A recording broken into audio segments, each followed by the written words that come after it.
Are you a teacher, firefighter, or other public employee? If so, you've probably heard of the challenges tied to Social Security. So, for decades, unfair rules have reduced or eliminated benefits for millions of hardworking Americans in the public sector.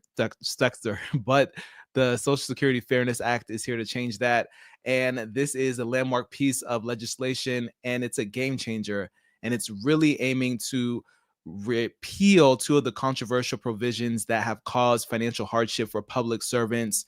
We have the windfall elimination provision, also known as WEP, and the government pension offset GPO. So, in this video, I'm going to explain what these rules are and why they were created. And most importantly, I want to also share how repealing them will impact you. So if you are in the position that you are going to be able to qualify for Social Security, this is going to be really important for you to be able to stick to the end, to be able to listen and follow through this whole thing, because there's a lot of other concepts as relates to this. So I'm going to break this down and tell you exactly what's happening right now, what it means for you, and the latest and greatest updates as relates to this Social Security Fairness Act. So I want to quickly take a step back here and give you all a little bit of perspective here about the creation of Social Security. So to understand this Social Security Fairness Act, we first need to rewind a little bit to the origins of Social Security itself. So it was actually created in 1935, believe it or not. Social Security was designed to be able to provide financial security for retirees, the disabled, and survivors of deceased workers. And the system really relied on workers paying into the system through payroll taxes with the promise of receiving the benefits later on. However, public employees like teachers, like firefighters, like police officers, for instance, often worked for employers who opted out of Social Security. And instead, these workers paid into separate state or local pension systems to be able to have this money when they retire. And as Social Security evolved, this created a unique challenge. And the challenge is how to be able to ensure fairness between workers who paid into Social Security and those who didn't. So there comes the windfall elimination provision and the government pension offset. So why WEP and GPO were introduced? And they were introduced in the 1980s. So Congress passed these provisions to address what they saw as essentially double dipping. And there was a concern that workers receiving public pensions might also claim full Social Security benefits as well. And even though they hadn't fully contributed to the system, so it was designed to be able to reduce this. So there came the windfall elimination provision, also known as WEP. So that was introduced back in 1983 to be able to adjust Social Security benefits for people who worked both in public and private sectors. And lawmakers, they believed it was necessary to prevent these individuals from receiving more benefits than they quote unquote earned. All right. So that is WEP. So GPO, on the other hand, that was actually introduced in 1977, and that aimed to be able to reduce spousal and survival Social Security benefits for individuals who also received public pensions. And the logic was similar. So basically, what they were trying to do was to ensure that benefits reflected what they actually contributed or put into the system. And while the intentions of creating these was designed to be fair, the real world impact was anything but fair. So public servants face significant reductions in benefits, unfortunately, because of this, and often leading to financial hardship in retirement. So over 2.8 million Americans, including teachers, first responders, and other public workers, have been affected by this. And critics argue that these rules punish workers for choosing public service, and it really discourages people from getting into these types of jobs, which is why this is a big issue. And that's why there's a lot of talk about this right now. So here comes the Social Security Fairness Act. It was directly addressing this unfairness between the WEP and the GPO. And here's what this means in practical terms. So essentially what it is public employees who have worked both Social Security covered and non-covered jobs will no longer face reductions in their Social Security benefit. So to give you an example of this, or to further explain this, a retired teacher who worked part-time in the private sector is now eligible for 1,200 in Social Security benefits, but under WEP, their benefit might be reduced now to 800. So with WEP repealed, or basically them eliminating it, this individual will now be able to receive the full 1,200 that they're entitled to.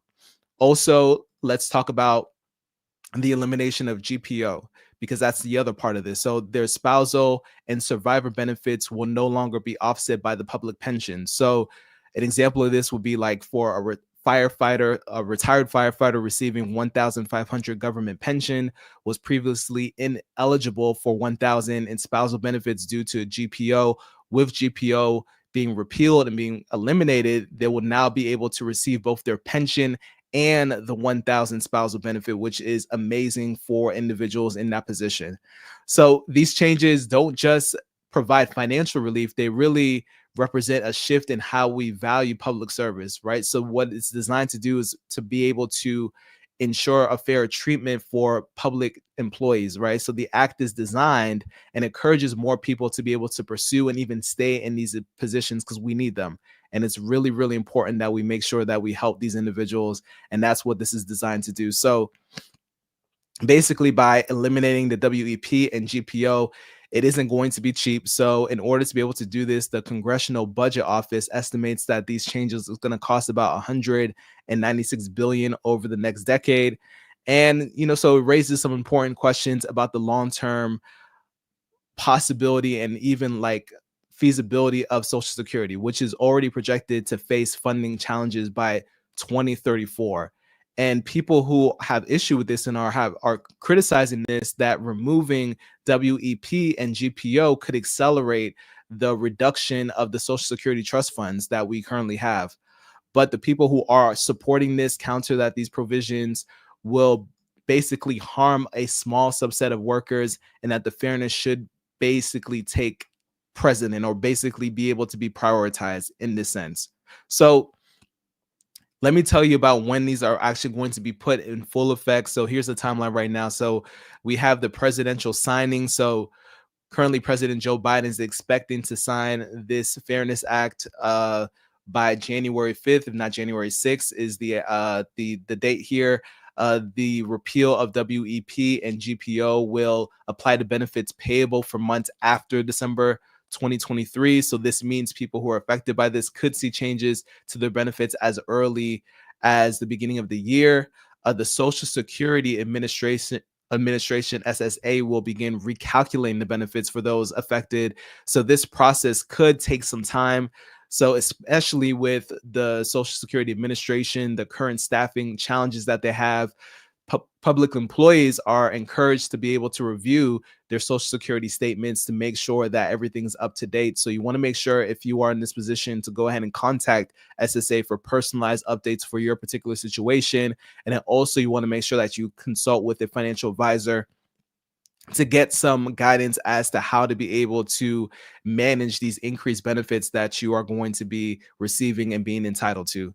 So this Social Security Fairness Act is part of a larger conversation about retirement reform in the USA. As life expectancy continues to increase and traditional pensions become less common, ensuring that we're able to actually have the Social Security fund in place and the fairness of Social Security is going to be even more critical than ever. So while this act addresses like the issues for public employees, right, there's going to probably need to be broader reforms and changes needed to be able to protect and secure the program's future. So a couple of ways that they may do this from a tax perspective is they probably may raise the taxable earnings cap. They may adjust the retirement age to be able to have the funds in place for everybody. They may implement different ways to be able to test this. So each of these options have its pros, has its cons, but they'll likely be the subject of intense debate over the coming years. So this is not going to be a one and done type of situation. This is going to be an ongoing discussion as it relates to this. So if you are a public employee or retiree, here's how to be able to prepare for these changes. So number one, like I mentioned, you want to review your Social Security statement. You want to log into SSA's online portal to be able to check your benefit estimates. You also want to make sure that you understand the new rules, staying up to date as it relates to this. So you want to make sure you educate yourself on how this repeal of WEP and GPO affects your specific situation. Again, you want to also make sure that you are planning for retirement. So working with a financial advisor to be able to assess your situation and your retirement strategy, incorporating what that looks like for you once you go ahead and include Social Security benefits. And you just want to stay informed, making sure that you are following and keeping up to date with this. I'm going to be giving out information as often as I can as it relates to this. But you also want to make sure that you're checking official websites like the SSA's website and check with your employer to make sure that you're not missing important announcements as it relates to this. So the Social Security Fairness Act is a huge step towards making sure that public servants are getting their fair share as it relates to this. And by eliminating these past provisions, the WEP and the GPO, as I talked about earlier before, the act ensures that teachers, firefighters, police officers, and other public employees receive the retirement benefits that they've earned. And while there's still some challenges as it relates to the Social Security system as a whole, at least this act will represent at least some progress, at least for those people who are in position to be able to receive this, and actually acknowledges the value of public service and sends a positive message about fairness and what matters to making sure that these people are actually being compensated or at least able to receive the benefits that they deserve. So as we move forward, it's essential to stay on top of this, plan forward. You want to continue to advocate for policies that strengthen Social Security for everyone, not just public servants. And that's what's going to be beneficial to everyone. So hopefully you found this valuable, and I'll see you in the next one. Take care.